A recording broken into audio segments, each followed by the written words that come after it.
Olá, tudo bom? Eu sou o Léo, professor e plantonista de Geografia do Poliedro. Aqui explicando uma dúvida teórica que surgiu, uma dúvida a respeito do tema geomorfologia. Estamos falando dos tipos das rochas, tudo bem? Os respectivos processos de formação dos diferentes tipos de rocha. A dúvida que eu vou responder agora é a respeito de algumas diferenças fundamentais entre as rochas magmáticas intrusivas, aquelas em que o processo de solidificação do magma, de resfriamento do magma e consequente formação dessas rochas, ocorre ainda no interior da estrutura rochosa, no interior da litosfera, sem contato com a atmosfera, ok?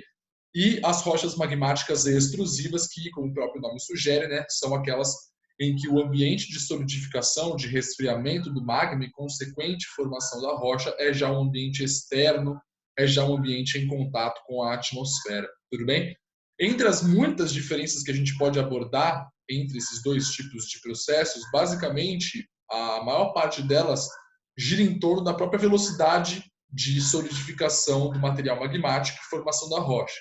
Se no ambiente interno a diferença de temperatura entre o magma e o ambiente, né, o meio em que ele se encontra, não é assim tão grande, né, conforme você está no interior do planeta, a temperatura tende a ser um pouco mais elevada, tudo bem? Então, um ambiente intrusivo pela menor diferença de temperatura é geralmente um ambiente que favorece um processo mais lento e mais gradual de solidificação. Isso vai geralmente permitir que as rochas que se formem como resultado de um processo intrusivo sejam rochas um pouco mais complexas do ponto de vista mineralógico. Você tem a possibilidade de formação de cristais e outros arranjos minerais que você não observa em rochas extrusivas, ok? As rochas extrusivas, elas são geralmente mais simples, digamos, são rochas que apresentam uma menor complexidade estrutural, de modo geral, por conta especialmente dessa esse praticamente instantâneo processo de solidificação quando você observa o magma entrando em contato com a atmosfera.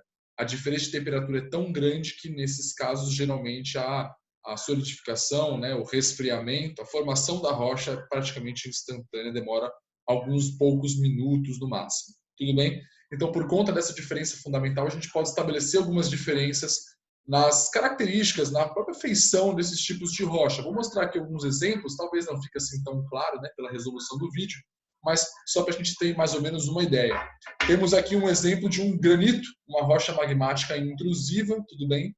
Reparem que ele tem uma coloração predominantemente branca, com vários pequenos pontinhos de coloração mais escura, que representam aqui, né, arranjos minerais específicos com uma complexidade um pouco maior. Você tem uma variação aqui de diferentes tipos de complexos minerais que vão se agrupando e formando a rocha. No caso de uma rocha magmática extrusiva, a coloração dela é geralmente um pouco mais homogênea, tudo bem? Você acaba observando geralmente uma coloração mais escura, mais próxima a um marrom escuro, a uma coloração nessa linha, mas geralmente, né, com praticamente uma única cor, uma coloração mais homogênea. Falando da estrutura física dessas rochas, também vale um breve comentário. Geralmente, as rochas magmáticas intrusivas vão apresentar uma coesão, né, uma menor densidade, aliás, desculpem, uma maior coesão, uma maior densidade, uma menor porosidade, ok? Não vai dar para observar tão claramente também, mas essa rocha aqui é uma rocha bem coesa, bem dura, tudo bem? A estrutura dela é bem maciça, por mais que ela não seja assim perfeitamente homogênea, ela tem uma estrutura bem maciça. No caso das rochas magmáticas extrusivas, aqui não é uma regra, é uma tendência, tudo bem? Mas isso pode vir a ocorrer. No processo de solidificação de uma rocha em contato com a atmosfera, você tem eventualmente, né, em meio ao material magmático, o aprisionamento de bolhas de ar. Como estamos em contato com a atmosfera, existe essa possibilidade. E aí, uma vez que a rocha se solidifica, que o magma se resfria, ele eventualmente também apresenta uma porosidade. A gente geralmente caracteriza as rochas mais porosas como rochas sedimentares. Geralmente cabe essa correlação, tudo bem? Rochas sedimentares são geralmente rochas mais porosas.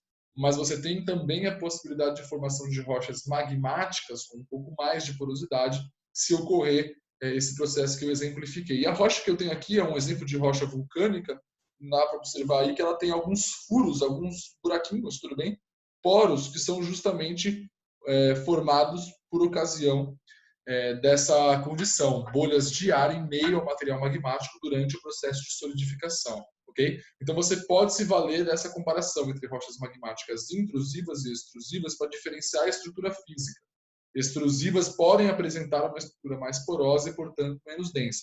mas não é uma regra, ok? Você pode se basear nessa ideia de porosidade, diferenciando tipos de rocha, especialmente falando de uma outra classificação, que vai diferenciar rochas entre cristalinas e porosas.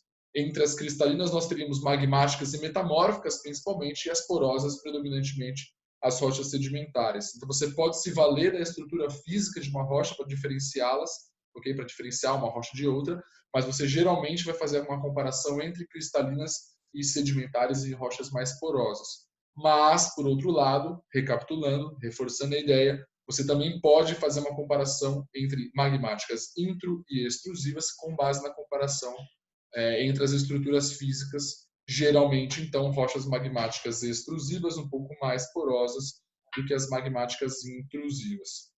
Tudo bem? Espero ter ajudado. Uma boa tarde, bons estudos e até a próxima.